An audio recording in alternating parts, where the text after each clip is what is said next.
नमस्कार मित्रांनो, आज 1 मे महाराष्ट्र दिनाच्या खूप खूप शुभेच्छा. लपंडाव या मालिकेचा आजचा भाग. यामध्ये आपण पाहणार आहोत की कान्हा त्याच्या आईला सांगतो की त्याचं लग्न झालंय.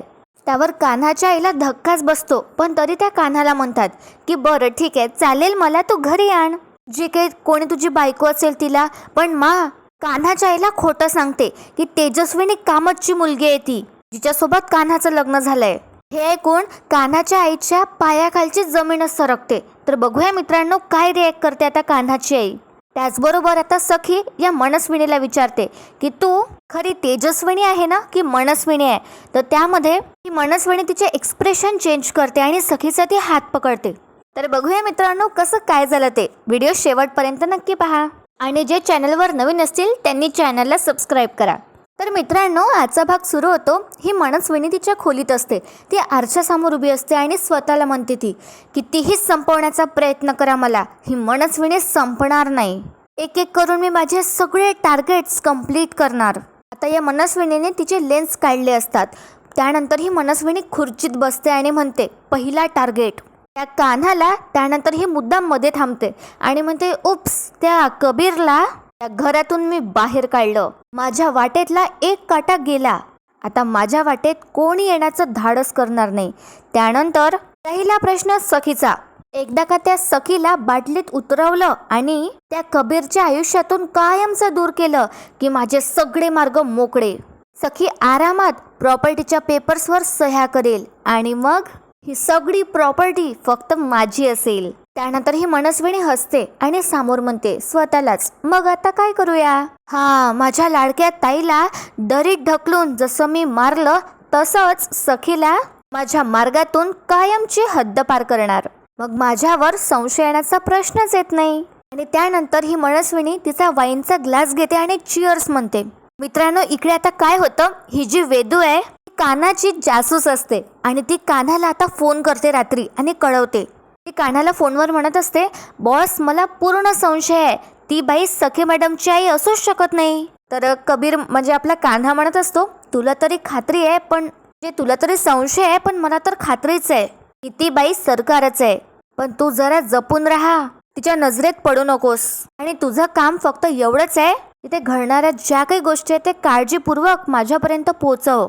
आणि जर सखीला सरकारपासून काही धोका असेल तर मला आधी अलर्ट कर. तर आता वेदू म्हणत असते कान्हाला, हो. तर मित्रांनो, आपल्याला आधीच संशय आला होता या वेदूवर. तर आता कान्हा विचारतो, त्यानंतर वेदू, सखी जेवली का? त्यावर आता वेदू म्हणते, नाही ना सर, ॲक्च्युली त्या जेवायला बसल्या होत्या, पण तेवढ्यात त्या सरकारने मुद्दाम आंब्याचा रस द्यायला सांगितला.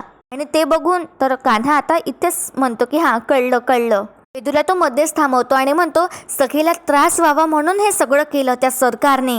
सखीच्या मनात माझ्याबद्दल राग निर्माण होईल, तिरस्कार निर्माण होईल, म्हणून हे सगळं चाललंय. पण ठीक आहे म्हणा, कर म्हणा, तिला काय प्रयत्न करायचे करू दे, पण ती आम्हाला वेगळं करू शकत नाही. मी माझ्यापासून सखीला वेगळं होऊच देणार नाही.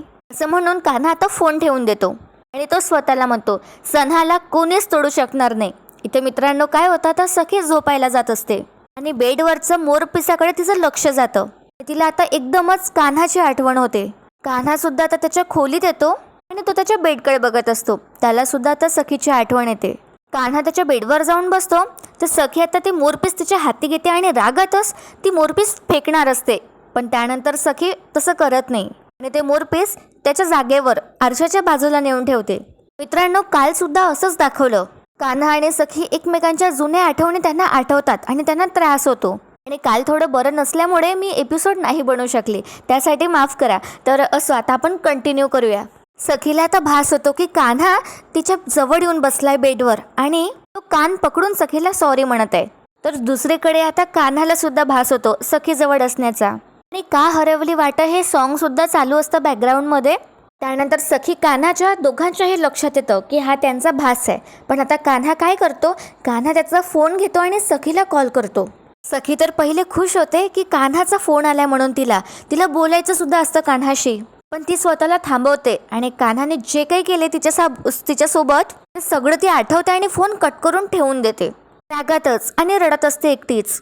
त्यानंतर सखी झोपायला जाते पण तिला कान्हाची आठवण येतच असते. आणि दुसरीकडे कान्हा सुद्धा अस्वस्थ असतो. आता मित्रांनो काय होतं, दुसरा दिवस असतो. सखी आता या मनस्विनीच्या खोलीत जाते आणि तिला म्हणते आई. आणि या मनस्विनीने असं स्लीप मास्क लावलं असतं. सखी आता विचारते, आई अगं असं तू स्लीप मास्क का लावलायस? आपल्याला तर माहितीच आहे मित्रांनो, ही सरकार हिचे 10 चोचले असतात असं. तर आता ही सखीला खोटं सांगते आणि म्हणते, अगं रात्री झोपच नाही आली ग. जे काही घडलं ते सगळंच आठवत होतं आणि अस्वस्थ व्हायला होत होतं. मला काळा अंधार हवा होता. अगं माझ्या डोळ्यावर अजूनही झोप आहे ग. थोडाही सूर्यप्रकाश असा माझ्या डोळ्यांना त्रास देतोय. त्यानंतर ही नाटकं करत सखीला म्हणते, काढू का हे स्लीप मास्क? तर सखी म्हणते, नाही नाही राहू दे राहू दे, मी सहजच विचारलं. कर तू आराम कर, मी फ्रेश होऊन आलेच. सखी आता जाणार असते पण ही मनस्विनी मुद्दाम सखीला थांबवते आणि तिला जाणीव करून देते आणि म्हणते, सखी तुला पण नीट झोप लागली नसणार ना ग? सखी आता आधी गप्पच असते तर ही मनस्विनी परत विचारते, बोल ना. तर सखी म्हणते, आलेच मी, असं म्हणत सखी तिथून निघून जाते. आणि बघा मित्रांनो काय होतं, सखी गेल्याबरोबर ही मनस्विनी मनात म्हणते, सरकारचं नशीब तिच्यासारखं स्ट्रॉंग आहे. नशीब त्या सखीने मला हे आय मास्क काढायला नाही लावलं, नाहीतर माझे डोळे तिला दिसले असते ओरिजिनल. असं म्हणत आता इथे सीन शिफ्ट होतो आणि हॉलमध्ये आता गौतम, परशू, मीनाक्षी चर्चा करत असतात कान्हाबद्दल. परशू आला आपल्या रंगात परत, आपल्या ओरिजिनल रूपात, आणि तो गौतमला म्हणतो, मला तर आधीपासूनच संशय होता, तो फ्रॉड कान्हा नाही कबीर. आता त्याच्यावर चर्चा करून काहीच उपयोग नाही. अरे गौतम, मला तर असं वाटत आहे ना, आधी आम्ही जसं वागत होतो ना त्याच्याशी तेच बरोबर होतं. मीनाक्षी सुद्धा म्हणते आता गौतमला, हो ना भाऊजी, आम्ही त्याच्या मनाचा सच्चेपणा बघून त्याची माफी सुद्धा मागितली. पण काय आता कळतंय, तेजस्विनी वहिनीला आपल्या समोर आणण्यामागे त्याचा प्लॅन होता, त्याचा हेतू होता. नाहीतर सांगा ना, आजच्या जगात असं कोण करतं? तर गौतम म्हणतो, इतकी वर्ष ती सरकार तेजस्विनी वहिनी म्हणून आपल्या घरात आपल्या समोर वावरतच होती आणि आपणही तेजस्विनी वहिनी म्हणूनच तिच्यावर विश्वास ठेवला. पण दिसतं तसंच असतं यावर माझा तरी पूर्णपणे विश्वास नाही आहे. आणि त्यामुळे कान्हा म्हणजे तो कबीर, त्याचाही काहीतरी नाईलाजच असेल आणि म्हणूनच तो कान्हा म्हणून आपल्या आयुष्यात आला असेल. तर आता हा परशू म्हणतो, काय नाईलाज? कसला आला त्याचा नाईलाज? गौतम आता सगळं क्लिअर आहे. अरे फक्त आणि फक्त आपल्या कंपनीला खाली खेचण्यासाठी तो आपल्या घरात शिरला होता. गौतम आता परशूला म्हणतो, परशू खोटेपणा करतो आणि खरंच जर तो कान्हा इतका स्वार्थी असता ना तर त्याच्या चांगुलपणामुळे आपण इतकं भारावून नसतो गेलो. आणि मी चांगला आहे असं दाखवण्याचा त्याने कधीच प्रयत्न नाही केला. म्हणजे मला तरी नाहीच आठवत. तो जे काही वागला तो खरंच वागला आणि आता त्याचं हे रूप आपल्या समोर आलं तेही खरंच आहे म्हणा. पण काय खरं काय खोटं मला हे कळतच नाहीये. पुढे गौतम म्हणतो आता परशू आणि मीनाक्षीला, हा पण मी एक गोष्ट नक्की सांगू शकतो, 100% कान्हा चुकीचं आहे असं मला तरी वाटत नाही. तर आता मीनाक्षी गौतमला म्हणते, हे बघा भाऊजी, आता तो जो कान्हा कबीर जो कोणी आहे तो बरोबर आहे की चुकीचा आहे हे सखीच ठरवेल. आता तरी सखीने त्याला घराबाहेर काढलंय, पण आता आयुष्यात ठेवायचं की डिवोर्स द्यायचा हे सखीच ठरवेल ना. सखी आता फ्रेश होण्यासाठी बाथरूम मध्ये येते आणि तिचं लक्ष कान्हाच्या ब्रशकडे जातं. त्यावरून आता तिला कान्हाची आठवण येते. मग ती काय करते, कान्हाचा ब्रश तिच्या हाती घेते आणि म्हणते, मला माझ्या जवळ अशी कोणतीच गोष्ट नकोय आता ज्याने मला त्या कान्हाची आठवण होईल. तो 1 नंबरचा स्वार्थी मुलगा आहे. त्याने फक्त आणि फक्त माझा वापर करून घेतलाय स्वतःचा स्वार्थ सिद्ध करण्यासाठी. याची आता एकच जागा आहे असं म्हणत सखी कान्हाचा ब्रश डस्टबिन मध्ये टाकून देते. आणि मित्रांनो इथे आता सीन शिफ्ट होतो. मग कबीरला मुद्दामच टोमणे टामणे देत असतात. तिथे काय होतं, आता किरण असतो आणि मग किरणला म्हणत असतात, पुण्याच्या नवीन ब्रँडचं काम 1 इंच सुद्धा समोर सरकलं नाही, नीट कामात लक्ष द्या. किरण म्हणतो, हो मा काम सुरू आहे. पुढे मा म्हणतात, आणि हो ज्या व्यवहाराचे चार्ज आपण कबीरकडून काढून घेतलेत ते त्याला परत करायचे. तर किरण म्हणतो, हो करतो. तितक्यात तिथे आता कान्हा येतो आणि तो गुड मॉर्निंग म्हणतो किरणला पण आणि माला पण. तर किरण तर गुड मॉर्निंगचा रिप्लाय देतो पण मा दुर्लक्षच करतात कान्हाकडे आणि त्या किरणला म्हणतात, अरे त्याने कामात लक्ष नाही दिलं, निदान तू तरी लक्ष दे कामात. इतकं आता मा म्हणतात आणि तिथे आता अपर्णा येते आणि ती सगळ्यांकडे बघत म्हणते, बरं झालं तुम्ही सगळे एकत्रच सापडलात. हा कान्हा आहे ना, माझं काही ऐकतच नाहीये. आता त्या कान्हाची तक्रार करतात. अपर्णा आता किरणला म्हणते, आता तू समजव तुझ्या मित्राला, नवीन माणूस घरी यायला हवा ना. आता माझ्या लक्षात येतं. पुढे आता अपर्णा म्हणते, मग याच्या लग्नाचं लक्षात घ्या. तर किरण म्हणतो अपर्णाला, हो काकू, मी योग्य वेळ बघून बोलतो त्याच्याशी. सध्या काय आहे ना, कामाची खूपच गडबड सुरू आहे त्यामुळे. तर अपर्णा म्हणते असू दे, कामं तर होतच राहतील, पण लग्नाचंही तितकंच महत्वाचं आहे ना. तर किरण म्हणतो हो बोलतो मी. तर अपर्णा आता कान्हाकडे बघत किरणला म्हणते, नुसतं बोलू नको, मागेच लाग त्याच्या. कान्हा आता फ्रस्ट्रेट होतो आणि सांगून टाकतो त्याच्या आईला, अगं आई, मी लग्न नाही करू शकत, कारण ऑलरेडी माझं लग्न झालंय. हे ऐकून आता अपर्णाला धक्काच बसतो. पण त्या म्हणतात, काय, खरंच तुझं लग्न झालंय? अरे मग आधी का नाही सांगितलं? अरे तुला काय वाटलं मी चिडेल? नाही नाही, मी चिडली नाहीये. आता कानाला आश्चर्यच वाटतं याचं. पुढे आता अपर्णा म्हणते, अरे तुमची नवीन पिढी घरच्यांना न भेटवता डायरेक्ट घरीच घेऊन येतात. असू दे असू दे, माझी काहीच हरकत नाहीये. तू तिला घरी घेऊन ये, दारात माप ठेवून मी तिचं स्वागत करेन. कुंकवांच्या पावलांनी तिचे पावलं लक्ष्मीच्या पावलांनी आपल्या घरी येतील, आपल्या घरात प्रवेश करतील. त्यानंतर अपर्णा कान्हाला विचारते, तू आणशील ना तिला? कान्हा म्हणतो, आणेल ना, नक्की आणेल. आता मला खटकतं. मग आता उठून उभ्या होतात आणि मुद्दामच अपर्णाला खोटं सांगतात आणि म्हणतात, त्याची बायको कोणाची मुलगी आहे तुला माहिती आहे का? तेजस्विनी कामतची. मग आता मुद्दामच अर्धवट सत्य सांगतात अपर्णाला. आणि आता तेजस्विनी कामत हे नाव ऐकल्याबरोबर अपर्णाला सगळं फ्लॅशबॅक आठवतं, सगळं जे काही घडलंय ते. आणि तिला वाटत असतं की तिच्या नवऱ्याचा खून म्हणजे देवदत्ताचा खून तेजस्विनी कामतनेच केलाय. अपर्णा आता पॅनिक व्हायला लागते आणि रक्त रक्त असं म्हणायला लागते. कान्हा शांत करण्याचा प्रयत्न करतो. सिच्युएशन खूप खराब होते. तर आता किरणच अपर्णाला तिथून घेऊन जातो आणि म्हणतो, बघतो मी.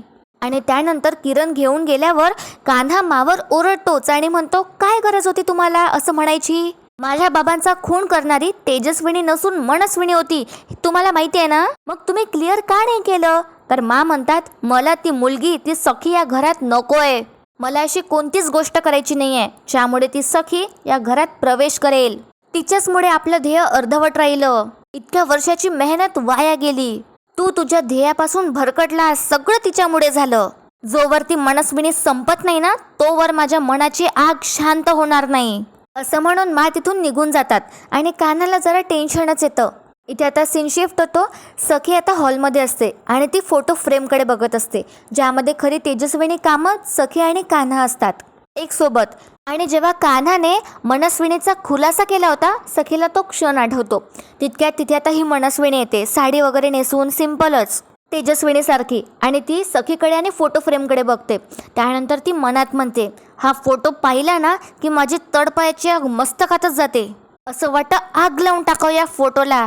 पण जोवर मी या तेजस्विनीचं सोंग घेतलंय तोवर मला सहन करावंच लागणार आहे. पण फार दिवस नाही, लवकरच या भिंतीवर माझा उर्फ सरकारचा फोटो असेल. आता त्यानंतर सखी मागे वळून बघते तर दिसतं तर काय, मागे आता ही मनस्विनी असते. पण सखी वेगळ्याच नजरेने आता हिच्याकडे बघत असते. ही मनस्विनी विचारते, अशी काय बघतेस? सखी आता या मनस्विनी जवळ जाते आणि म्हणते, एक विचारू का? तू खरंच तेजस्विनी आहेस का? म्हणजे तू खरंच खरी तेजस्विनी आहेस की मनस्विनी आहेस? तर ही मनस्विनी सखीकडे आश्चर्यानेच बघू लागते. आणि इथे आता सीन शिफ्ट होतो. कान्हा अपर्णाच्या खोलीत जातो आणि तिला सगळं सत्य सांगतो. तो अपर्णाला म्हणतो, मनस्विनी बाबांना मारणारी मनस्विनी होती, तेजस्विनी कामतांची जुळी बहीण. अपर्णा म्हणते, म्हणजे तेजस्विनी वहिनी? कान्हा म्हणतो, हो, निर्दोष आहे. आता हे ऐकता क्षणी कान्हाची आई खूप रडू लागते. कान्हा म्हणतो, काय झालं? अगं आई शांत हो. कान्हा आता त्याच्या आईला शांत करण्याचा प्रयत्न करतो आणि खुर्चीत बसवतो. त्यानंतर आता त्याची आई म्हणते, अरे कान्हा, मी रडायची शांत होईल, पण इतके वर्ष मी तेजस्विनी वहिनीचा म्हणत राग राग करत होते, त्याचं काय करू? त्यानंतर लगेच आता कान्हाची आई त्याला म्हणते, मला आहे ना तिला भेटायचं आहे, फक्त एकदा मला घेऊन चल. अरे तुला माहितीये, ती माझी खूप छान मैत्रीण होती. तू लहान होतास ना तेव्हा, एकदा घेऊन चल ना. तिची आणि माझी भेट घडवशील ना कान्हा? तर कान्हा गप्पच असतो आणि कान्हाला आठवतं की जी दरीत पडली ती खरी तेजस्विनी कामत होती. पण तो काही सांगत नाही अपर्णाला. इथे आता सीन शिफ्ट होतो आणि ही मनस्विनी सखीला म्हणते, मला प्रश्न विचारण्यापेक्षा स्वतःला प्रश्न विचार, स्वतःच्या मनाला विचार. तू सांग मला, मी खरी आहे की खोटी आहे ते? आता सखी चिडूनच म्हणते, तेच तर नाही माहित ना. आधी मला वाटायचं की मला माणसं ओळखता येतात, माणसं कळतात, पण माझ्या जवळच्या माणसांनीच ते खोटं ठरवलंय. आपल्या माणसानेच इतकं दुःख दिलंय की आता कोणावरच विश्वास ठेवासा वाटत नाही मला. म्हणून मी तुलाच विचारलं, तर तूच सांग कोण आहेस तू. तर मित्रांनो, ही मनस्विनी आता सखीचा हात धरते जोरातच आणि तिच्या मनात म्हणते, आता सांगतेस मी तुला की मी कोण आहे ते. असं ही मनस्विनी मनात म्हणते आणि आजचा भाग इथे संपतो. उद्याच्या भागात आपण पाहणार आहोत की मनस्विनी सखीला भडकावत असते आणि म्हणत असते, जा हे डिवोर्स पेपर त्या कबीरच्या तोंडावर फेक आणि सगळा विषय संपव. कान्हा आता सह्या तर करतो, पण त्या सह्या आता कान्हा महाडिकच्या असतात. असा व्यक्ती अस्तित्वातच नाही आहे. तसं कान्हा सखीला सुद्धा सांगतो आणि 8 फ्लेवर्सचे 8 आईस्क्रीम घेऊन कान्हा आता सखीला नवीन नात्याची सुरुवात करू इथून असं म्हणतो. तर बघूया मित्रांनो, सखी काय रिॲक्ट करेल. आजचा भाग तुम्हाला कसा वाटला कमेंट करून मला नक्की कळवा. व्हिडिओ शेवटपर्यंत पाहण्यासाठी खूप खूप धन्यवाद. व्हिडिओला लाईक करायला विसरू नका आणि चॅनलला खऱ्या रिव्ह्यूसाठी नक्की सबस्क्राईब करा.